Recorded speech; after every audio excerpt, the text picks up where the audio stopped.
Allahu Akbar, Allahu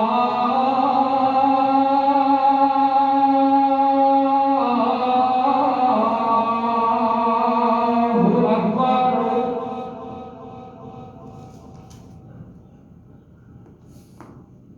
Allahu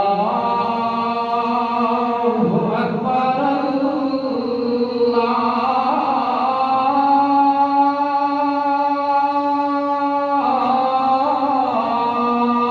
Allahu Akbar.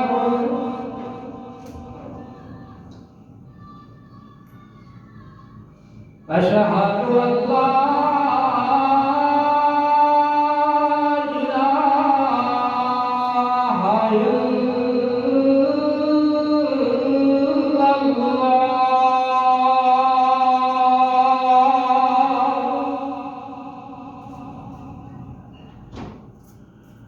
Asyhadu an la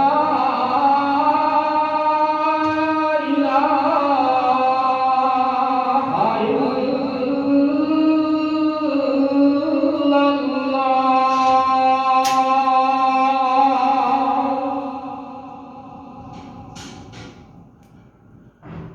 Asyhadu anna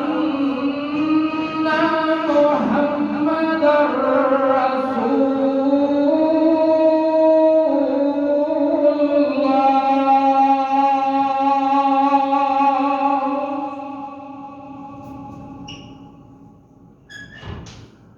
Asyhadu anna Muhammadar Rasulullah.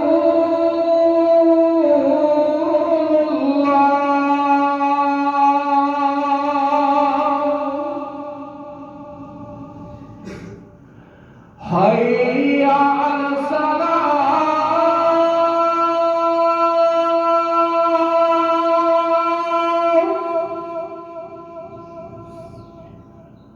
Hayya 'alas salah.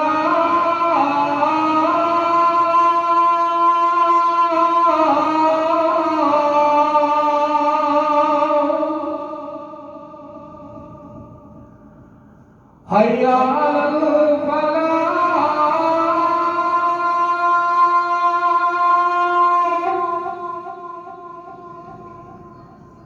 Hayya 'alal falah.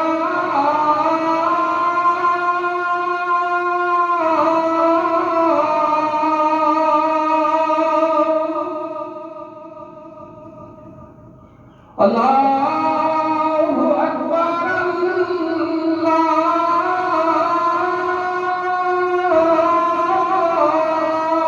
Allahu Akbar.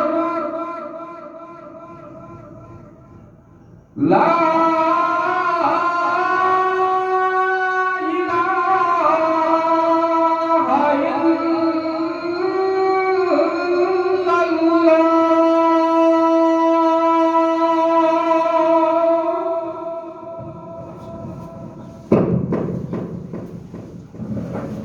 الله وبركاته.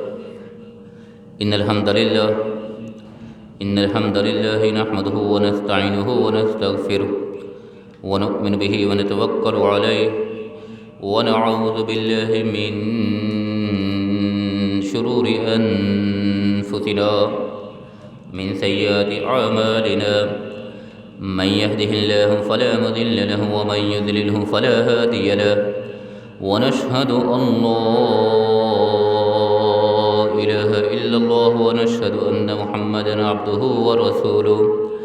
يا أيها الذين آمنوا اتقوا الله حق تقاته ولا تموتن إلا وأنتم مسلمون. يا أيها الناس اتقوا ربكم الذي خلقكم من نفس واحدة وخلق منها زوجها وبث منهما رجالا كثيرا ونساء.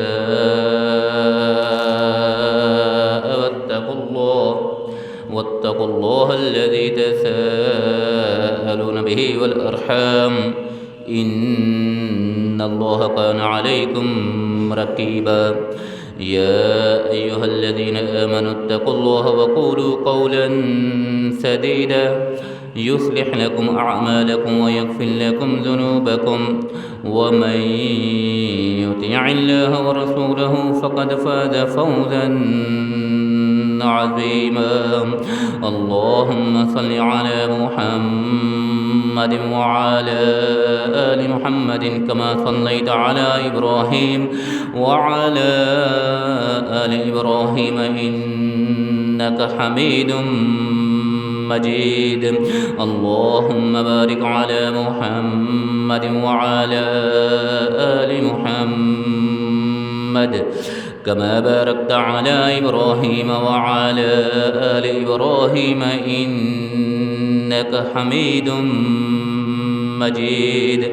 رب اشرح لي صدري ويسر لي أمري واحلل عقدة من لساني يفقه قولي. اللهم رب زدنا علما رب زدنا علما رب زدنا علما. أما بعد فإن خير الحديث كتاب الله فإن خير الهدي هدي محمد صلى الله عليه وسلم وشر الأمور محدثاتها وكل محدثة بدعة وكل بدعة ضلالة وكل ضلالة في النار.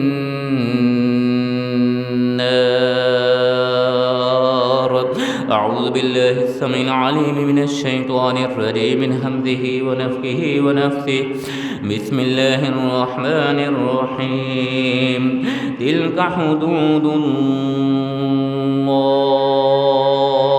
الله تلك حدود الله ومن يطع الله ورسوله يدخله جنات تجري من تحتها الأنهار يدخله جنات تجري من تحتها الأنهار خالدين فيها وذلك الفوز العظيم. ومن يعص الله ورسوله ويتعد حدوده يدخله نارا خالدا فيها وله عذاب مهين. صدق اللہ العظیم و صدق رسولہ النبی الکریم. ہر قسم کی حمد و ثنا اللہ وحدہ لا شریک کی ذات ببرکت کے لیے خاص. انگن لاتعداد اور بے شمار درود و سلام ہوں آقا کائنات سرور کائنات امام کائنات امامنا فی الدنیا و امامنا فی الآخرہ جناب محمد الرسول اللہ صلی اللہ علیہ وسلم کی ذات گرامی پہ اور اللہ جل جلالہ کی لاکھوں نہیں کروڑوں نہیں بلکہ بے شمار لا تعداد اور بے حد و حساب رحمت نازل ہوں ان پاک باس نفوس قدسیہ پہ کہ جن کی شب و روز کی محنت کی بدولت آج تقریباً 1500 سال کا طویل ترین عرصہ گزرنے کے باوجود بھی اللہ کا دین ہمارے درمیان بالکل صحیح و سالم اور بے عیب موجود ہے. وہ پاک باس نفوس قدسیہ کا صاحب شرف صلی اللہ علیہ وسلم کے شاگرد حضرات صحابہ کرام رضوان اللہ علیہم اجمعین کی پاکیزہ اور اطہر جماعت ہو یا ان کے شاگرد تابعین اعظام ہوں تبع تابعین ہوں محدثین اعظام ہوں ائمہ کرام ہوں فقہاء اعظام ہوں مجتہدین اسلام ہوں، محققین اسلام ہوں، منصرین اسلام ہوں، مجاہدین اسلام ہوں، شہدائے اسلام ہوں، بزرگان دین ہوں، صوفیاء اعظام ہوں، اساتذہ اعظام ہوں، یا شعراء کرام، اے مولا کریم، اے مقلب القلوب، اے دلوں کے بھید کو جاننے والے، جس نے بھی تیرے دین حدیث کی خاطر خلوص سے نیت سے جو بھی محنت کی ہو، اس کی اس محنت و کاوش کو اپنی بارگاہ میں قبول و منظور فرماتے ہوئے ان کے لیے ذریعہ نجات بنانے کے ساتھ ساتھ، ان کے لیے توشہ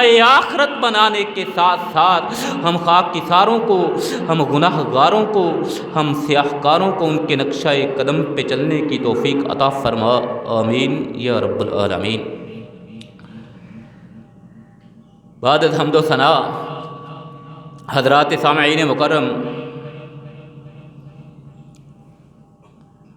اللہ اور اس کے رسول نبی مہربان جناب محمد الرسول اللہ صلی اللہ علیہ وسلم کی اطاعت اور فرما برداری،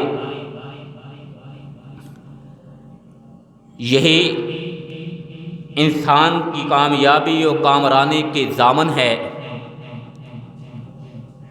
انسان دنیا میں آتا ہے، اپنی زندگی بسر کرتا ہے، سکون کی تلاش میں، اطمینان کی تلاش میں اپنے آپ کو کھپا ڈالتا ہے، حالات کی ستم ظریفیوں کو جھیلتا ہے، اور پھر انسان اللہ اور آخرت پہ ایمان رکھتے ہوئے اللہ کے احکامات کے مطابق زندگی بسر کرنے کی کوشش کرتا ہے، تاکہ اس دنیا میں بھی اطمینان کا سانس نصیب ہو سکے، اور کل آخرت کو، کل قیامت کے روز ہمیشہ کی جو زندگی ملنے والی ہے، اس میں بھی اطمینان کا سانس انسان کو نصیب ہو سکے۔ اس کی خاطر انسان محتاط ہو کے، احتیاط کے ساتھ، اور اللہ کے احکامات کو، پیارے پیغمبر علیہ السلام کے فرامین کو اپنے ذہن میں رکھتے ہوئے، اپنے سامنے رکھتے ہوئے، ایک ایک قدم، ایک ایک لمحہ سوچ اور سمجھ کے گزارتا ہے، اٹھاتا ہے، کہیں اللہ کی نافرمانی نہ ہو جائے، کہیں پیارے پیغمبر جناب محمد الرسول اللہ علیہ السلام کی سنت سے میں انحراف نہ کر بیٹھوں کہ جس کا خمیازہ کل قیامت کے روز مجھے بھگتنا پڑے۔ اس لیے انسان احتیاط کے ساتھ، محتاط ہو کے اپنی زندگی کے سفر کو طے کرتا چلا جاتا ہے، تاکہ دنیا میں بھی سرفراز ہو سکوں، تاکہ اللہ دنیا کی زندگی میں بھی عزتوں سے نواز سکے، اور آخرت میں بھی اللہ ذوالجلال والاکرام عزت و اکرام کے ساتھ، احترام کے ساتھ مجھے جنت کا رستہ دکھلا سکے۔ اس کی خاطر انسان زمانے بھر کی ستم ظریفیوں کو جھیلتا رہتا ہے، خوشی کے ساتھ زمانے کی تکلیف کو اٹھاتا رہتا ہے، اپنے آپ کو حالات کے رحم و کرم پہ چھوڑ دیتا ہے، اور اللہ کی رحمت کی امید لگائے انسان اپنی منزل کی طرف رواں دواں رہتا ہے۔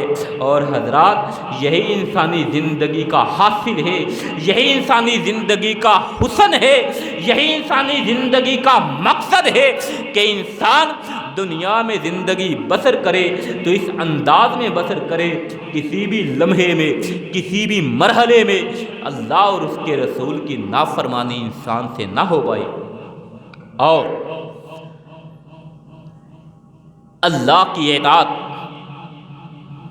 اللہ کے رسول علیہ السلام کی فرما برداری کرنا، اسی مقصد کے لیے اللہ ذوالجلال والاکرام نے انسان کو پیدا فرمایا ہے۔ اس سے ہٹ کے انسان کی زندگی کا اور کوئی مقصد نہیں ہے۔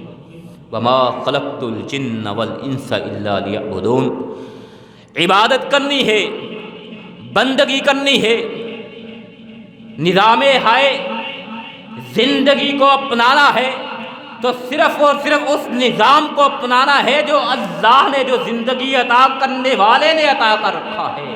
جو زندگی دینے والے نے دے رکھا ہے، صرف اسی نظام کے مطابق، اسی انداز کے مطابق، اسی طریقے کے مطابق، اسی اصول کے مطابق، اسی قانون کے مطابق، اسی دستور کے مطابق اور انہی حدود کے اندر رہتے ہوئے انسان نے زندگی بسر کرنی ہے، جو حدود، جو قانون، جو دستور اللہ ذوالجلال والاکرام نے نازل فرمایا، اور جو طریقہ، جو عمل پیارے پیغمبر جناب محمد الرسول اللہ صلی اللہ علیہ وسلم نے ہمیں بتلا دیا ہے، سکھلا دیا ہے، سمجھا دیا ہے، اپنا اسوہ ہمارے سامنے رکھ دیا ہے، پوری زندگی بسر کر کے ہمیں دکھلا دی ہے۔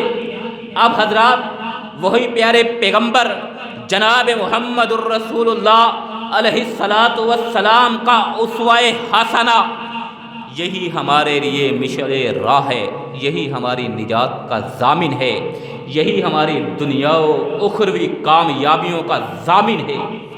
اگر ہم پیارے پیغمبر علیہ السلام کے طریقے سے ہٹ کے آقا دو جہاں علیہ السلام کی سنت کے دائرے سے باہر نکل کے سرور کائنات علیہ السلام کے فرامین کو پس پشت ڈال کے آقا دو جہاں علیہ السلام کے احکامات کو بھلا کے اپنی مرضی سے اپنی زندگی بسر کریں گے، اللہ ذوالجلال والاکرام دنیا میں بھی ہمیں ذلیل و رسوا کر دے گا، اور آخرت میں بھی اللہ ذوالجلال والاکرام کا انسان کے لیے فرمان ہے وَلَهُ عَذَابٌ مُّهِينٌ، کہ انہی کے لیے رسوا کن عذاب ہے۔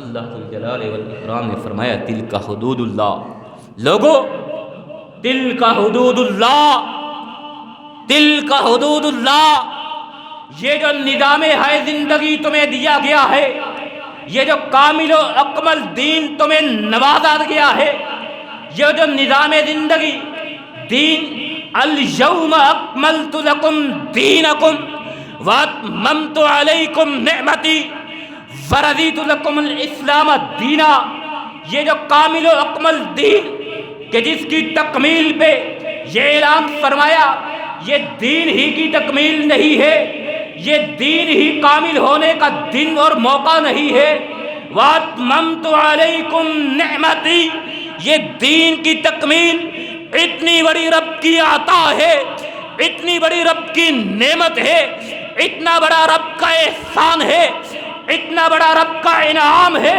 وَأَتْمَمْتُ عَلَيْكُمْ نِعْمَتِي، گویا تم پہ ہماری نعمت ہی مکمل ہو گئی۔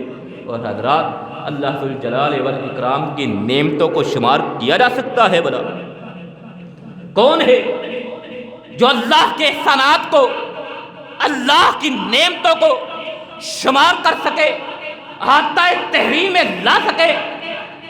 ان تعدوا نعمت اللہ، ان تعدوا نعمت اللہ لا تحصوها، اللہ کا فرمان ہے لوگو اگر تم اللہ کی نعمتوں کو شمار کرنا چاہو، اللہ کی نعمتوں کو گننا چاہو، اللہ کی نعمتوں کو احاطہ تحریر میں لانا چاہو، لا تحصوها، دنیا بھر کے درختوں کی ٹہنیوں کو تم قلم بنا لو، کائنات میں موجود سمندروں کے پانیوں کو تم سیاہی بنا لو، تمہارے قلم ٹوٹ جائیں گے، تمہاری سیاہی ختم ہو جائے گی، لیکن رب کعبہ کی قسم لا تحصوها، لا تحصوها، تم اللہ کی نعمتوں کو شمار نہیں کر سکو گے، اللہ کی نعمتوں کو تم گن نہیں پاؤ گے، اللہ کی نعمتوں کو تم احاطہ تحریر میں نہیں لا سکو گے۔ ان تعدوا نعمت اللہ لا تحصوها، اللہ کے تم پہ اتنے احسان ہیں، اللہ کے تم پہ اتنے انعام ہیں، اللہ کے تم پہ اتنے اکرام ہے۔ حضرات پورے بالعموم اللہ کے احسانات کا احاطہ کرنا تو دور کی بات، انسان اپنے مختصر سے وجود کی طرف نگاہ دوڑائے، مختصر سے وجود کی طرف نگاہ دوڑائے، اور سن شعور کو پہنچنے سے لے کر زندگی کے آخری سانس تلک انسان اپنے وجود کے احسانات کو ہی شمار کرتا رہے تو حضرات یہ بھی نہیں کر سکتا۔ بالعموم اللہ کے احسانات، تمام کے تمام احسانات کو کیا شمار کرنا ہے، لیکن دین جو اللہ نے کامل و اکمل ہمیں عطا فرمایا ہے، اس پہ، اس کی تکمیل پہ اللہ ذوالجلال والاکرام نے ارشاد فرمایا یہ دین ہی مکمل نہیں ہوا، گویا تم پہ ہماری نعمت ہی مکمل ہو چکی ہے۔ تمام تر نعمت اسی دین میں ہے، تمام تر فیض اسی دین میں ہے، تمام تر برکات اسی دین میں ہے، تمام تر ثواب اسی دین کے احکامات میں ہے، جو اب مکمل ہو چکا ہے، جو کامل ہو چکا ہے۔ اب جو دین سے باہر نکل کے کوئی بھی عمل کرے گا، وہ کتنے ہی عظیم سے عظیم تر مقاصد کے تحت کیوں نہ سر انجام دیا ہو، اگر دین کے احکامات میں نہیں ہے، اگر دین کی تعلیمات میں نہیں ہے، اگر دین کے فرامین میں نہیں ہے، کائنات کے رب کی قسم وہ کچھ اور تو ہو سکتا ہے، وہ دین نہیں ہو سکتا، وہ ثواب نہیں ہو سکتا، وہ جزا نہیں ہو سکتی۔ حضرات، اللہ ذوالجلال والاکرام نے فرمایا، سورہ نساء کی آیات آپ نے آغاز میں سماعت فرمائی، تلک حدود اللہ، اللہ فرما رہے لوگوں یہ ہماری حدود ہیں، تلک حدود اللہ، یہ اللہ کی قائم کردہ حدیں ہیں، اللہ کی حدود ہے۔ وَمَن يُطِعِ اللَّهَ وَرَسُولَهُ، اور جو اللہ اور اس کے رسول کی اطاعت کرے گا، ان حدود کی پاسداری کرے گا، ان حدود کے اندر رہتے ہوئے اپنے امور کو سر انجام دے گا، ان حدود کی پاسداری کرتے ہوئے اپنی زندگی بسر کرے گا، اللہ کا کیا وعدہ ہے اس سے، یدخلہ جنات، اللہ اس کو باغات میں داخل فرمائے گا، اللہ اس کو جنتوں میں داخل فرمائے گا۔ کیسے باغات، کیسی جنتیں، تجری من تحتها الانہار، ایسی جنتوں میں کہ جن کے نیچے نہریں بہتی ہوگی، خالدین فیہا، عمل ایک کرنا ہے، عمل ایک کرنا ہے، وہ کون سا عمل ہے؟ تلک حدود اللہ، اللہ کی حدود کی پاسداری کرنی ہے، اللہ کے قانون کو اپنانا ہے، اللہ کے قائم کردہ نظام کو اپنانا ہے، اللہ کے عطا کردہ دین کے مطابق زندگی بسر کرنی ہے۔ اللہ تمہیں اس کے بدلے اپنی ان جنتوں میں داخل فرمائے گا جن کے نیچے نہریں بہتی ہوگی، جن کے نیچے نہریں بہتی ہوگی، اور ان جنتوں میں انسان ہمیشہ ہمیشہ رہے گا، خالدین فیہا وذالک الفوز العظیم، اور یہ بہت ہی عظیم، بہت ہی عظیم یہ انسان کی جزا ہے، یہ انسان کا بدلہ ہے، یہ انسان کا ثواب ہے۔ لیکن اس کے برعکس اگلی ہی آیت میں اللہ ذوالجلال والاکرام نے فرمایا جو میری حدود کی پاسداری نہیں کرے گا، جو میری حدود کو توڑے گا، وَمَن يَعْصِ اللَّهَ وَرَسُولَهُ، جو اللہ اور اس کے رسول کی نافرمانی کرے گا، وَمَن يَعْصِ اللَّهَ وَرَسُولَهُ، جو اللہ اور اس کے رسول کے احکامات کو چھوڑے گا، وَيَتَعَدَّ حُدُودَهُ، اور اس کی حدود سے تجاوز کرے گا، اس کی قائم کردہ حدود کو توڑے گا، يُدْخِلْهُ نَارًا خَالِدًا فِيهَا، اللہ فرماتے بھی سنو، اللہ کی حدود تم توڑنا چاہتے ہو توڑ لو، اللہ کے قائم کردہ نظام کو تم نہیں اپنانا چاہتے نہ اپناؤ، کل قیامت کے روز ہمارے پاس ہی آنا ہے، کل اٹھ کے ہمارے پاس ہی آنا ہے، تب کیا ہوگا؟ یدخلہ نارا خالدا فیہا، تمہیں آگ کا ایندھن بنا دیا جائے گا، تمہیں آگ میں ڈال دیا جائے گا، تمہیں جہنم میں پھینک دیا جائے گا، خالدا فیہا، اس جہنم میں تم ہمیشہ ہمیشہ رہو گے، وَلَهُ عَذَابٌ مُّهِينٌ، اور انہی کے لیے رسوا کن عذاب ہوگا، انہی کے لیے ذلیل و رسوا کر دینے والا عذاب ہوگا۔ کن کے لیے؟ وَمَن يَعْصِ اللَّهَ وَرَسُولَهُ، جو اللہ اور اس کے رسول کی نافرمانی کرے گا، وَيَتَعَدَّ حُدُودَهُ، جو اس کی حدود کو توڑے گا، جو اس کی حدود سے تجاوز کرے گا، انہی کو اللہ ذوالجلال والاکرام جہنم میں پھینکے گا، ہمیشہ ہمیشہ وہ جہنم کا ایندھن بنے رہیں گے اور انہی کے لیے رسوا کن عذاب ہوگا۔ حضرات، اس لیے اب اگر نجات ہے، اب اگر کامیابی ہے، اب اگر کامرانی ہے، تو سرور کائنات علیہ السلام کا اسوہ حسنہ آپ کے سامنے ہے۔ سرور دو جہاں علیہ السلام کی سیرت طیبہ آپ کے سامنے ہے۔ لقد کان لکم فی رسول اللہ اسوۃ حسنہ، کہ پیارے پیغمبر علیہ السلام کی سیرت طیبہ کو اللہ ذوالجلال والاکرام نے آنے والی امت کے لیے اسوہ حسنہ قرار دے دیا ہے، اسی کو مشعل راہ بنا دیا ہے، اسی کو قانون بنا دیا ہے، اسی کو دستور بنا دیا ہے، اسی کو حدود بنا دیا ہے۔ اور جو اس قانون کو توڑے گا، جو اس دستور کو توڑے گا، جو ان حدود کی خلاف ورزی کرے گا، جو اللہ کے رسول علیہ السلام کی سیرت سے ہٹ کے، سرور کائنات علیہ السلام کی سنت سے ہٹ کے اپنے امور کو سر انجام دے گا، اللہ ذوالجلال والاکرام ارشاد فرماتے وَلَهُ عَذَابٌ مُّهِينٌ، انہی کے لیے رسوا کن عذاب ہے۔ اور پیارے پیغمبر علیہ السلام نے جو اسوہ چھوڑا ہے، جو اسوہ حسنہ، جو اسوہ قدوسیہ پیارے پیغمبر جناب محمد الرسول اللہ علیہ السلام نے اپنی امت کو دیا ہے، دکھلایا ہے، حضرات اب وہی قابل قبول ہے، وہی قابل عمل ہے۔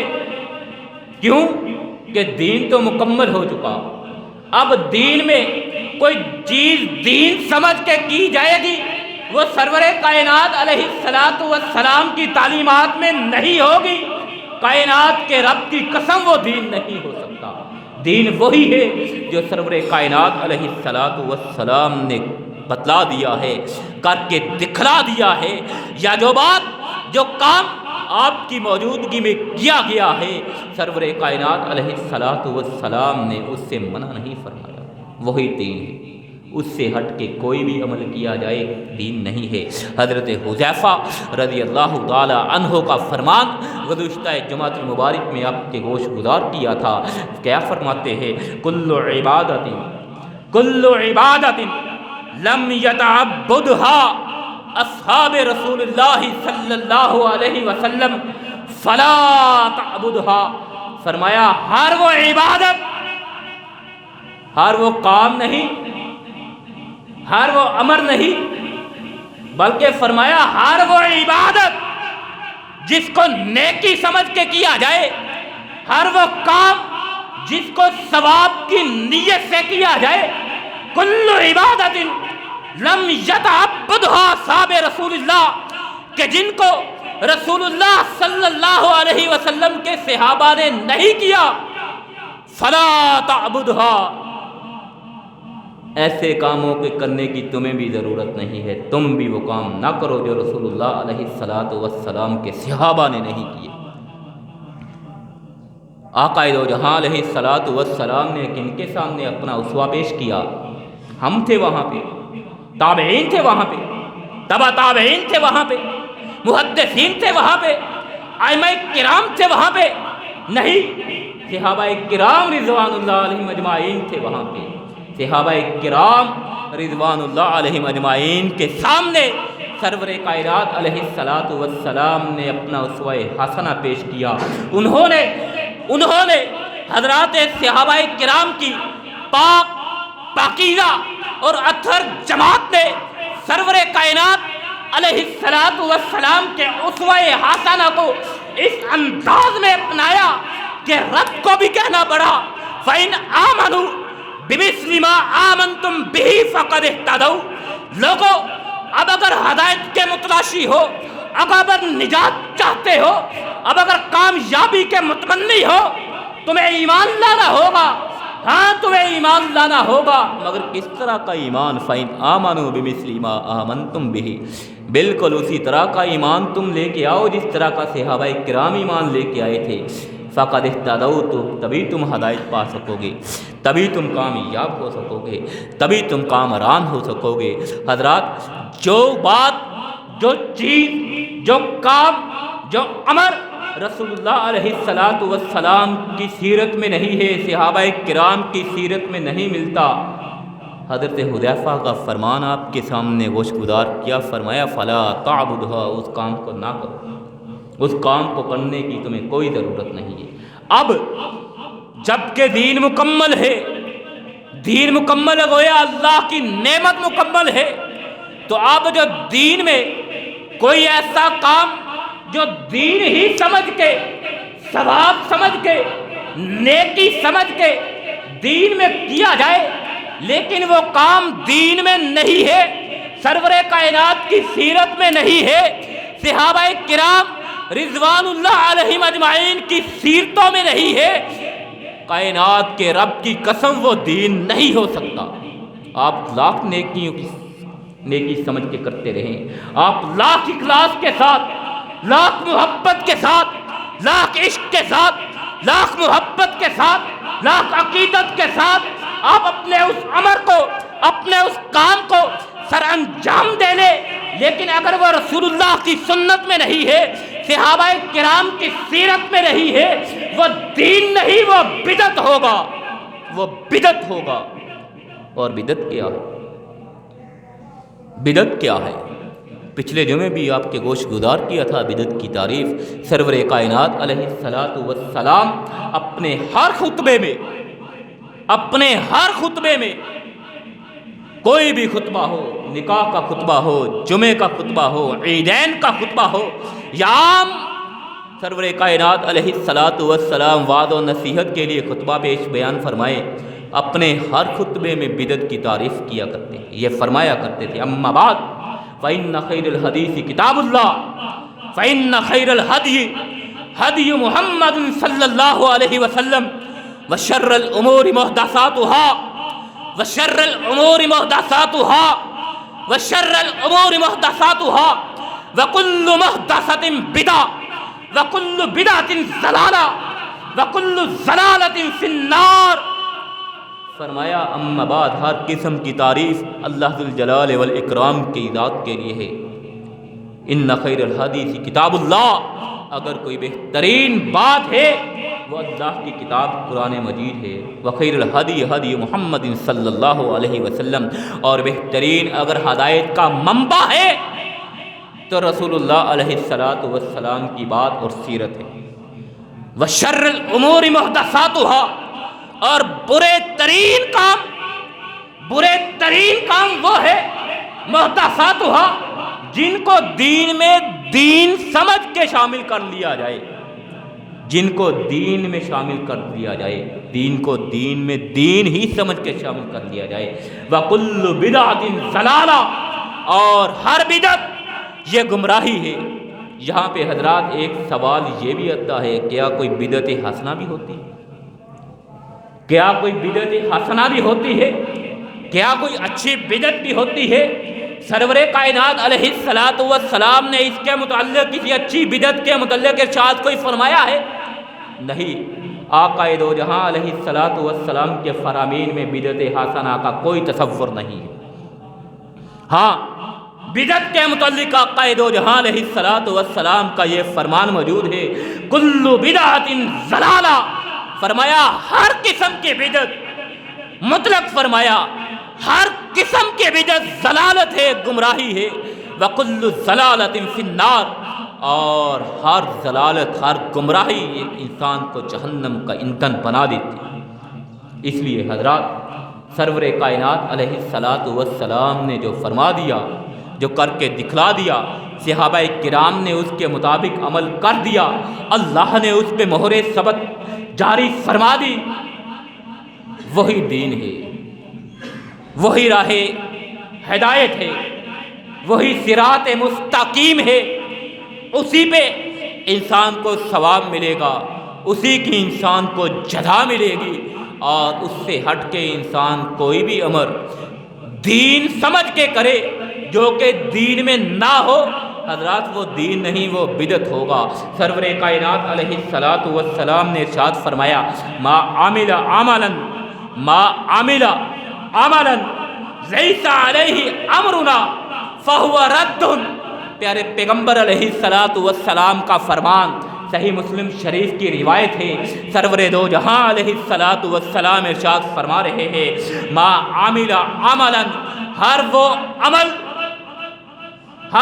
عمل لیس علیہ امرنا، کہ جو ہمارے امر کے مطابق نہیں ہے، جو ہمارے حکم کے مطابق نہیں ہے، جس پہ ہماری مہر نہیں ہے، فہو رد، وہ رد ہے، وہ مردود ہے، وہ ناقابل قبول ہے۔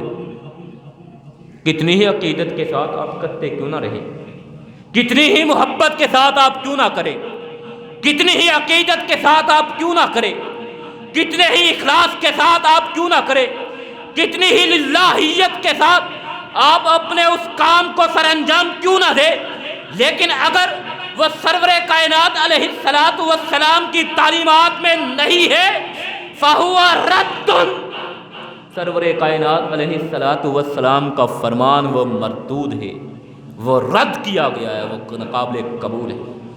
حضرات سرور کائنات علیہ الصلاۃ والسلام، یاد رکھیے جو دین ہوتا ہے، دین کے جو احکامات ہوتے ہیں یہ من جانب اللہ ہوا کرتے ہیں۔ دین کا ہر کام، دین کا ہر امر من جانب اللہ ہے، اللہ کی طرف سے نازل کرتا ہے۔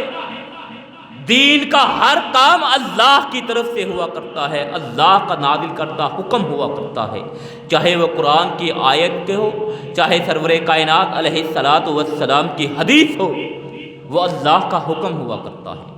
اور جو اللہ کا حکم ہے وہ اللہ نے مکمل فرما دیا، الیوم اکملت لکم دینکم کہتے ہوئے۔ جو اللہ کے احکامات تھے اللہ نے وہ مکمل کر دیے ہیں۔ اس کے بعد اب کوئی چیز دین میں دین سمجھ کے کی جائے وہ اللہ کے احکامات میں شامل نہ ہو، سرور کائنات علیہ الصلاۃ والسلام کے فرامین میں شامل نہ ہو، وہ دین نہیں ہو سکتی، وہ بدعت ہوگی۔ اور ہر قسم کی بدعت بلا اختصاص، ہر قسم کی بدعت کے متعلق سرور کائنات علیہ الصلاۃ والسلام کا فرمان آپ کے سامنے رکھا، کل بدعت ضلالہ، ہر قسم کی بدعت گمراہی ہے، وکل ضلالۃ فی النار، اور ہر قسم کی گمراہی کا انجام انسان کو جہنم کا ایندھن بنا دیتا ہے۔ اور حضرات رسول مکرم علیہ الصلاۃ والسلام، دین جیسا کہ عرض کیا، دین کے احکامات من جانب اللہ ہوا کرتے ہیں۔ سرور کائنات علیہ الصلاۃ والسلام کی دو قسم کی زندگی ہمارے سامنے ہے، ایک محمد الرسول اللہ کی حیثیت سے، ایک اللہ کے رسول اور پیغمبر اور نبی ہونے کی حیثیت سے، اور ایک محمد ابن عبداللہ ہونے کی حیثیت سے، عام انسان ہونے کی حیثیت سے اور اللہ کے رسول ہونے کی حیثیت سے۔ نبوت ملی ہے، اللہ نے اپنا نبی منتخب فرمایا ہے 40 سال کی عمر کو پہنچنے کے بعد۔ اس سے پہلے کیا تھے، کیا پہچان تھی؟ 40 سالہ زندگی سے پہلے، 40 سالہ ابتدائی 40 سالہ زندگی کی کیا پہچان تھی؟ یہ عبد المطلب کا بیٹا ہے، یہ عبداللہ کا بیٹا ہے، یہ عبد المطلب کے بیٹے کا بیٹا ہے، کریم ابن الکریم ہے، یہ بھی اچھا ہے، اس کا باپ بھی اچھا تھا، اس کا دادا بھی اچھا تھا۔ 40 سالہ زندگی کا یہی ہے۔ اور اس کے بعد نبوت عطا فرمائی گئی، محمد ابن عبداللہ سے محمد الرسول اللہ کے مقام پہ فائز ہو گئے۔ وہاں پہ اللہ ذوالجلال والاکرام نے پھر اپنے احکامات نازل فرمائے، دین نازل فرمایا۔ اس لیے جو کام اللہ کے احکامات میں ہے وہی دین ہے، جو اللہ کے احکامات میں نہیں ہے وہ دین نہیں ہے۔ سرور کائنات علیہ الصلاۃ والسلام مدینہ طیبہ تشریف لے گئے ہجرت کر کے، وہاں پہ جا کے دیکھا لوگ کھجوروں کی پویند کاری کرتے ہیں۔ آقا دو جہاں علیہ الصلاۃ والسلام نے اس کام سے روک دیا، منع کر دیا، لوگوں کھجوروں کی پویند کاری نہ کیا کرو، صحابہ کرام رضوان اللہ علیہم اجمعین نے، آپ پہ ایمان لانے والوں نے آپ کے فرمان کو، آپ کے حکم کو سر آنکھوں پہ رکھا، کھجوروں کی پیوند کاری سے رک گئے، ترک کر دی، چھوڑ دی۔ جب دیکھا آخر میں کھجوریں کم ہو گئی، سرور کائنات علیہ الصلاۃ والسلام کے پاس آ گئے۔ اللہ کے رسول علیہ الصلاۃ والسلام، ہم تجارت کرتے ہیں، ہماری تجارت کا ذریعہ یہی کھجوریں ہیں، ہم ان کی پیوند کاری کے ذریعے اپنا سرمایہ حاصل کرتے ہیں، اپنا منافع حاصل کرتے تھے۔ آپ نے پیوند کاری کو سے روک دیا، ہم رک گئے۔ اب کیا ہوا ہے؟ ہمیں نقصان اٹھانا پڑا ہے، ہمیں گھاٹا اٹھانا پڑا ہے۔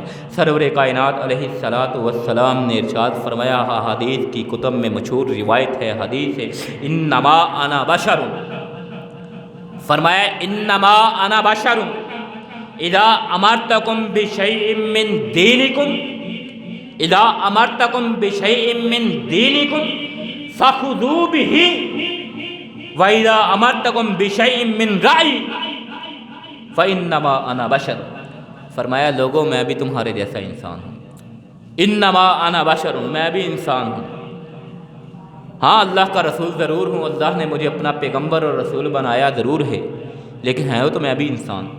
انما انا بشر اذا امرتکم بشیء من دینکم، اگر میں تمہیں تمہارے دین کے متعلق کوئی بات بتلاؤں، تمہارے دین کے متعلق جو بھی بات بتلاؤں، فخذوا به، میری اس بات پہ منو عمل کیا جائے، اس کو تسلیم کیا جائے، اس کو تھام لیا جائے، اس کو پکڑ لیا جائے۔ وَإِذَا أَمَرْتُكُمْ بِشَيْءٍ مِّن رَعْيٍ، دین سے ہٹ کے، دین کے معاملات سے ہٹ کے میں اگر تمہیں کوئی اپنی رائے پیش کروں، فَإِنَّمَا أَنَا بَشَرٌ، تو پھر میں بھی تو انسان ہی ہوں، میری رائے کو اگر تم ماننا چاہو مان لو، تسلیم کرنا چاہو تسلیم کر لو، چھوڑنا چاہو چھوڑ سکتے ہو، کوئی مواخذہ نہیں ہے تم پہ۔ کس چیز کا؟ میری رائے کو نہ ماننے کا، میرے حکم کو نہ ماننے کا نہیں، دین کے متعلق بات کو نہ ماننے کا نہیں۔ آقا دو جہاں علیہ الصلاۃ والسلام نے فرمایا، جو بھی میں تمہیں دین کی بات بتلاؤں اس کو اپنا لیا کرو، اور دین سے ہٹ کے زندگی کے معاملات میں میں تمہیں کوئی اپنی رائے دوں، تمہیں اچھی لگے اپنا لی، نادل کیا تم چھوڑ سکتے ہو۔ آقا دو جہاں علیہ الصلاۃ والسلام نے آپ جب ہم بدعت کی بات کرتے ہیں، عجیب و غریب سوال ہو جاتے ہیں، شروع ہو جاتے ہیں، آپ بدعت کر رہے ہو۔ آج لوگ بدعت کی تعریف جیسے کہ عرض کی، دین میں کوئی چیز کوئی کام دین ہی سمجھ کے کیا جائے، وہ دین کی تعلیمات میں نہ ہو، وہ بدعت ہے۔ دین میں دین سمجھ کے کوئی امر کیا جائے، وہ دین میں نہ ہو، وہ بدعت ہے۔ ہر وہ کام نہیں جو زندگی کے عام معمولات کے متعلق ہو، وہ بدعت نہیں ہے۔ جیسا کہ سوال کیا جاتا ہے، بدعت کی تعریف پہ یہ اعتراض کیا جاتا ہے، تم گاڑی میں سفر کرتے ہو، تم جہاز میں سفر کرتے ہو، کیا یہ بدعت نہیں ہے؟ اس وقت تو کھچروں پہ سفر ہوتا تھا، گدھوں پہ گھوڑوں پہ سفر ہوتا تھا۔ اللہ کے بندے، تمہارے سفر کرنے سے دین کو کیا فرق پڑ رہا ہے؟ تم گدھے پہ سفر کرو، تم جہاز پہ سفر کرو، تم گھوڑے پہ سفر کرو، تم گاڑی پہ سفر کرو، دین کو کیا اثر ہو رہا ہے؟ کوئی فرق نہیں پڑ رہا۔ تم بریانی کھاتے ہو، اللہ کے رسول نے کھائی تھی، منع کہاں ہے؟ کہیں بھی نہیں۔ بریانی کھانے کا حکم کہاں ہے؟ کہیں بھی نہیں۔ تمہارے بریانی کھانے سے دین کو کیا فرق پڑ رہا ہے؟ بریانی تم دین سمجھ کے نہیں کھاتے، اپنی زندگی کی ضرورت سمجھ کے کھاتے۔ گاڑی پہ سفر تم دین سمجھ کے نہیں کرتے، اپنی زندگی کی مجبوری سمجھ کے کرتے ہو۔ جب تم دین میں کوئی کام دین سمجھ کے کرو گے، دین میں کوئی کام ثواب سمجھ کے کرو گے، دین میں کوئی کام نیکی سمجھ کے کرو گے، وہ دین کی تعلیمات میں نہیں ہوں گی، وہ بدعت ہے۔ قرآن پڑھنا ثواب نہیں تو اور کیا ہے؟ ایک ایک لفظ نہیں، ایک ایک حرف پہ ثواب ہے، ایک ایک حرف پہ ثواب ہے۔ اب ایک حدیث کی کتابوں میں تذکرہ آتا ہے، وقت اوپر ہو رہا ہے، معذرت خواہ ہوں، چند ایک باتیں آپ کے گوش گزار کرنی ہے دین کو سمجھانے۔ سورہ کافرون ہے، اللہ کے کلام کا حصہ ہے، سورت ہے، قل یا ایھا الکافرون لا اعبد ما تعبدون ولا انتم عابدون ما اعبد ولا انا عابد ما عبدتم ولا انتم عابدون ما اعبد لکم دینکم ولی دین. مختصر سی صورت ہے. اس کی عظمت، اس کی شان، اس کا مقام حضرات کیا ہے؟ ایک ایک حرف پہ نیکیاں مل رہی ہے. لیکن اس صورت کو کیا اجتماعی طور پہ پڑھنا، با آواز بلند پڑھنا، کیا حضرات یہ ثواب ہے؟ قرآن کو پڑھنا ہے، اجتماعی طور پہ پڑھنا ہے، با آواز بلند پڑھنا ہے. آپ پورے قرآن کو با آواز بلند پڑھ لیں، آپ کو کوئی مواخذہ نہیں. لیکن اس صورت کو اجتماعی طور پہ با آواز بلند پڑھنے سے منع کیا گیا. یہ فتویٰ موجود ہے، اور یہ فتویٰ بھی کسی اور کا نہیں، فتاوی عالمگیر میں یہ فتویٰ موجود ہے. احناف کی بڑی فقہ کی کتاب میں یہ موجود ہے. کیوں نہیں؟ یہ کیوں جائز نہیں ہے؟ اس لیے جائز نہیں ہے کہ فتاوی عالمگیر کے یہ الفاظ ہے، اس میں یہ فتویٰ موجود ہے، قراءۃ الکافرون الی آخر مع الاجتماع مکروہۃ. سورہ کافرون کی قراءت اجتماعی طور پہ با آواز بلند پڑھنا یہ مکروہ ہے. کیوں؟ لأنہا بدعۃ، اس لیے کہ یہ بدعت ہے. لم تنقل عن الصحابۃ ولا عن التابعین، کہ یہ صحابہ اور تابعین سے منقول نہیں. صحابہ کرام، تابعین اعظام نے سورہ کافرون کی تلاوت اجتماعی طور پہ نہیں کی، لہذا تم بھی نہیں کر سکتے. اسی طرح ایک نماز پڑھی جاتی ہے، صلاۃ الرغائب اس کو کہا جاتا ہے. نمازوں سے محبت کرنے والے شاید جانتے ہوں صلاۃ الرغائب کیا ہے. سال میں صرف ایک بار نماز پڑھی جاتی ہے، رجب کے مہینے میں وہ پڑھی جاتی ہے، بڑے ثواب کی نیت سے پڑھی جاتی ہے. ماہ رجب کی پہلے جمعے کی رات کو وہ پڑھی جاتی ہے. اس کا اہتمام اختصاص کے ساتھ کیا جاتا ہے، خلوص کے ساتھ کیا جاتا ہے، محبت کے ساتھ کیا جاتا ہے. اور اعتقاد یہ ہے کہ اس نماز کو ادا کرنے سے انسان بلاؤں سے، وباؤں سے محفوظ رہتا ہے. سال میں ایک ہی موقع آتا ہے وہ نماز پڑھنے کا، ماہ رجب المرجب کے پہلے جمعے کی رات. اور اس کے احترام میں پہلے جو دن ہے جمعرات کا، اس کا روزہ رکھنا ہوگا. رات کو جب جمعے کی رات کا آغاز ہو جائے اس وقت وہ نماز ادا کرنا ہوگی. لیکن حضرات نماز پڑھنا اللہ کی بندگی نہیں تو اور کیا ہے؟ نماز